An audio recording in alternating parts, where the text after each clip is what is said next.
Buenos días, Orlando.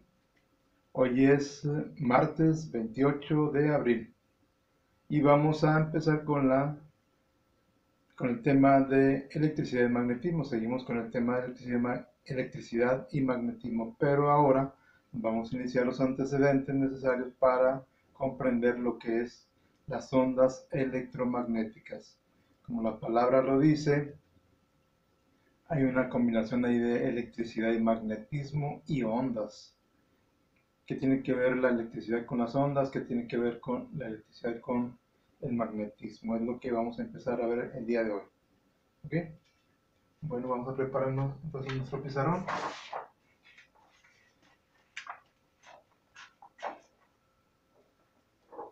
Ahí aparecen ya algunas ideas que tienen que ver con, que explican la relación entre la electricidad y el magnetismo.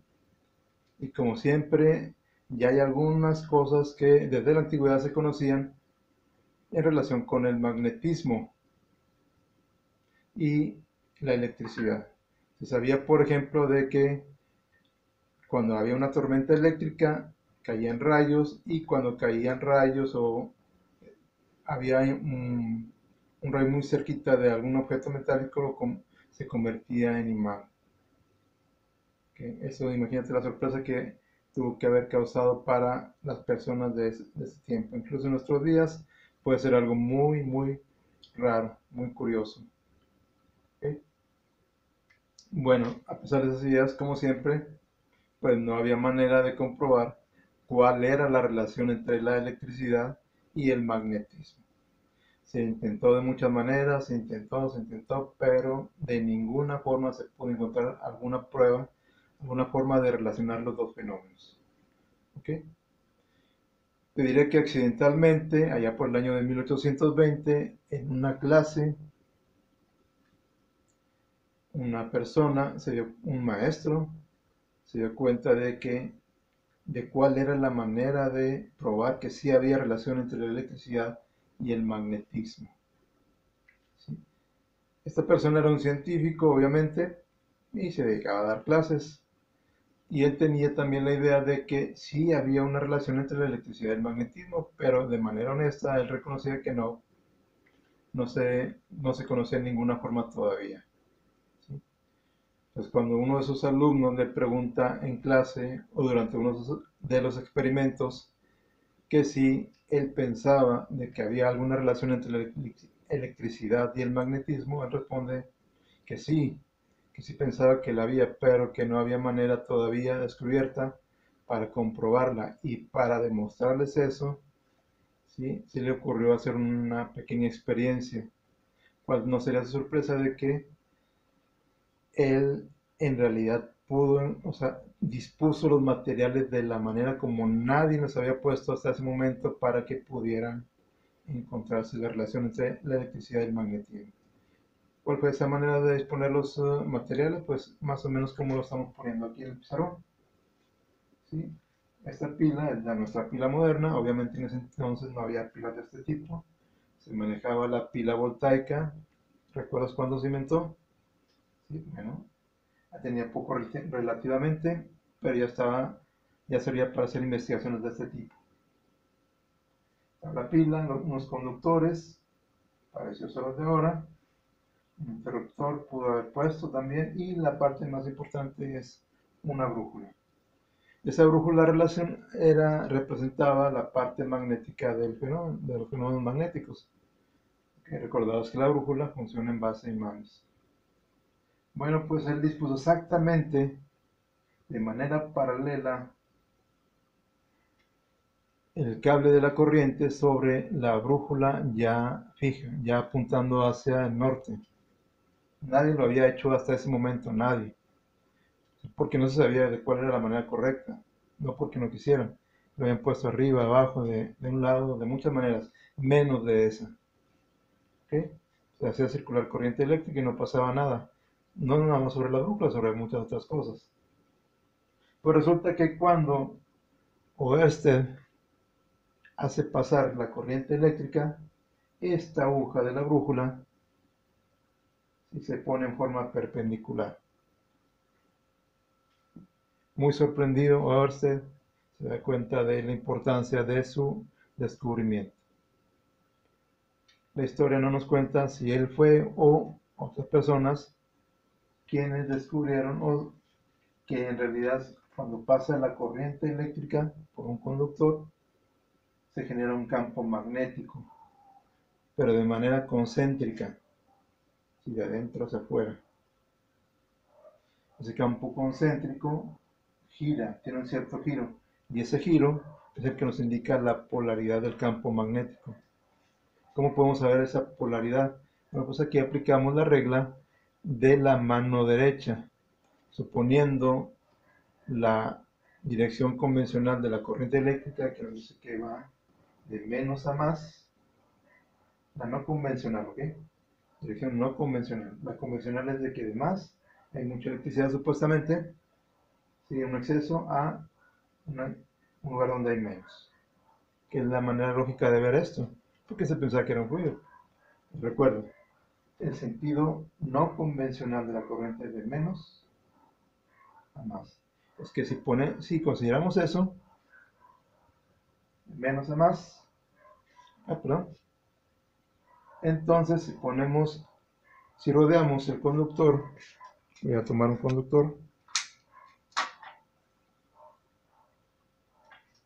si rodeamos con nuestra mano derecha el conductor con el pulgar extendido,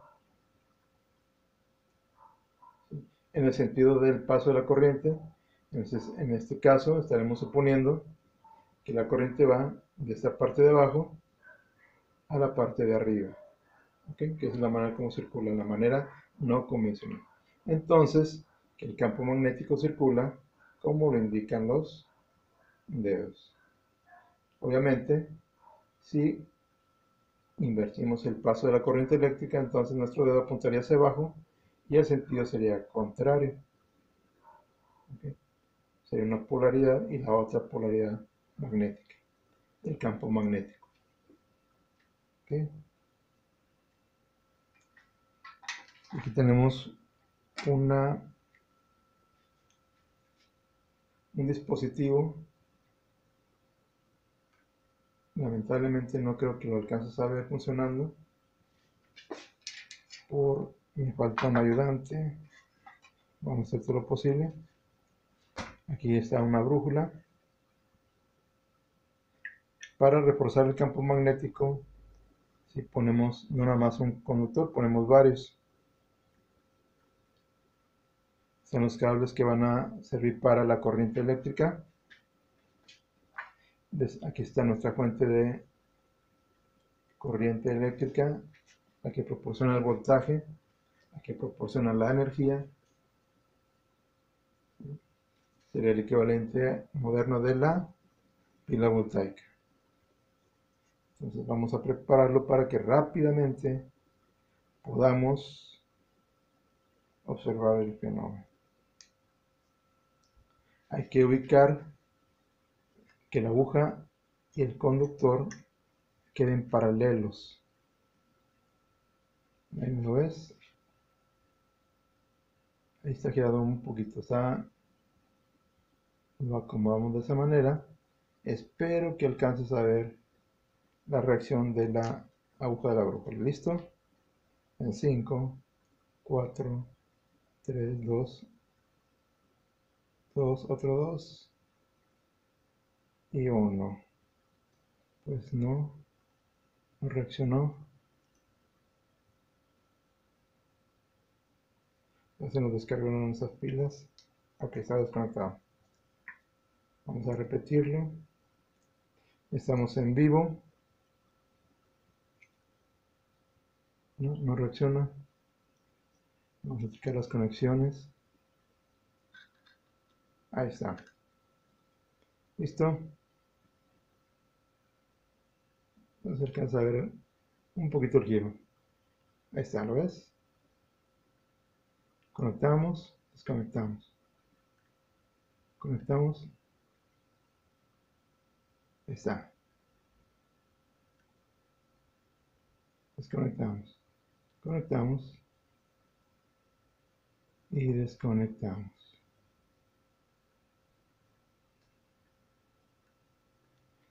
Esto también se puede usar como un pequeño detector o un detector casero de corriente eléctrica, pero de corriente eléctrica en pequeñas cantidades.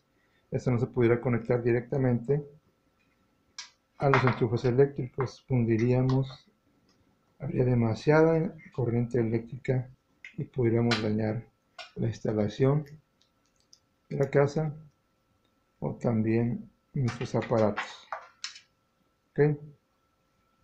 Bueno, entonces la parte importante es de que se descubrió que la electricidad genera campos magnéticos circulares en los conductores. Más adelante vamos a ver que incluso no es necesario que exista un conductor, una carga eléctrica en el espacio y ya formando su campo magnético. Aquí tenemos el esquema que representa ese campo magnético circular con su giro de acuerdo a la ley de la mano derecha. Hacia el otro lado, eso no se parece a un campo magnético de un imán, pero si enrollamos el cable en forma de bobina, es decir, si lo tomamos y le damos vueltas, es decir, le damos una y otra y otra y otra, entonces cada vez más, entre más vueltas tenga el conductor, más se va a parecer al campo magnético que se forma al de un imán en barra. Ese imán sería la polaridad en un sentido. Hacia un extremo de donde está la entrada sería un polo, lo voy a poner así, en forma, hacia un extremo estaría un polo, hacia otro extremo estaría un polo. Entonces las líneas de campo magnético saldrían, si este fuera el polo norte, irían de aquí para acá hacia el polo sur. Entrarían otra vez al centro del imán y saldría. Más adelante se va a descubrir una forma para que ese campo magnético se refuerce. Se encontró que si se colocaba una barra de hierro en la parte central, ese material de hierro reforzaba el campo magnético y se hacía mucho más potente. ¿Okay? Eso es lo que haríamos en nuestro laboratorio, pero es una de las cosas que no podemos controlar. Lo podemos ver, por ejemplo, como esa barra de hierro, están las bobinas. Vamos a ver si puedo sacar la bobina.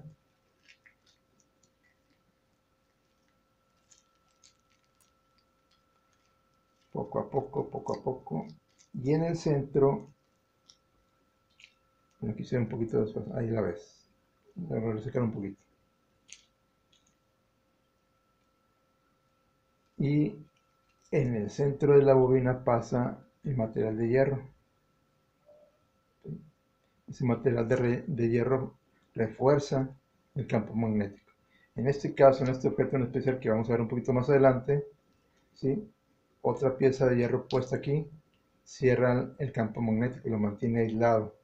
Sí hay una pequeña cantidad, pero gran parte del campo magnético se mantiene dentro del hierro. Si nos fijamos un poquito, vamos a ver, vamos a seguir tratando de sacar la bobina. Ahí está. Esta no. Observarás que no es una pieza de hierro sólida. Se puede hacer, sí, pero no en estos objetos el funcionamiento es mejor con laminitas, ¿sí? Dice que es un hierro laminado.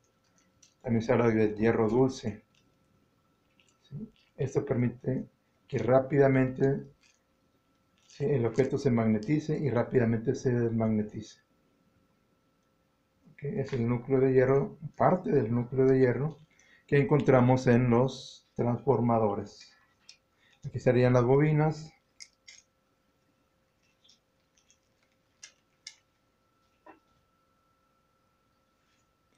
De este transformador estarían aquí las bobinas. Una bobina con ¿te acuerdas que habíamos comentado? Con cable más grueso y otra bobina separada completamente, ¿sí?, con cable más delgado. Aparentemente están en contacto, pero hay un recubrimiento, ¿sí?, que rodea, así como aquí en este cable hay un material plástico que protege al cable metálico de cobre. En este caso pareciera ser que el cobre no está sin ninguna protección. en realidad está recubierto de un material, de un barniz especial, que equivaldría al recubrimiento plástico de acá, que lo mantiene aislado. ¿Recuerdas el tema de conductores y aislantes? Bueno, pues aquí se aplica para que no la corriente pueda circular a lo largo del cable y no a través de los cables que brinque y que no permita el funcionamiento adecuado. Entonces se esmalta, se pinta con ese esmalte aislante, es un esmalte especial. Y entonces este tipo de alambre se llama alambre magnético. ¿Okay? Este objeto es un transformador, más adelante vamos a ver cuál es el principio de su funcionamiento, y también tenemos pequeñas bobinas, ¿te recuerdas? Ahora sí ya podemos decir por qué están de esta manera.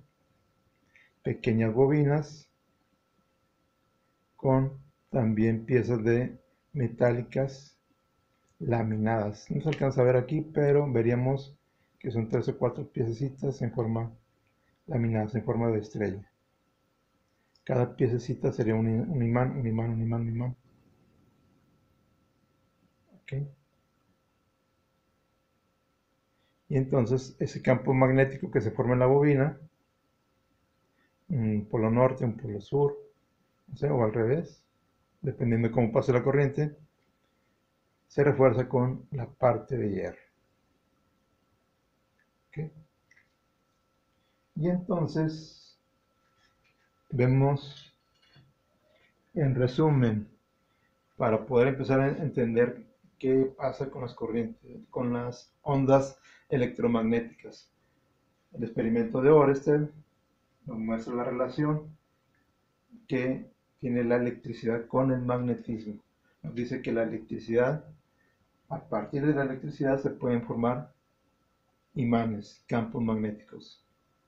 ¿Te imaginas cuál sería la pregunta que tenían en mente los demás científicos? Eso lo veríamos en la siguiente clase. Trabaja con tu laboratorio, ¿sí? Recibe un saludo cordial.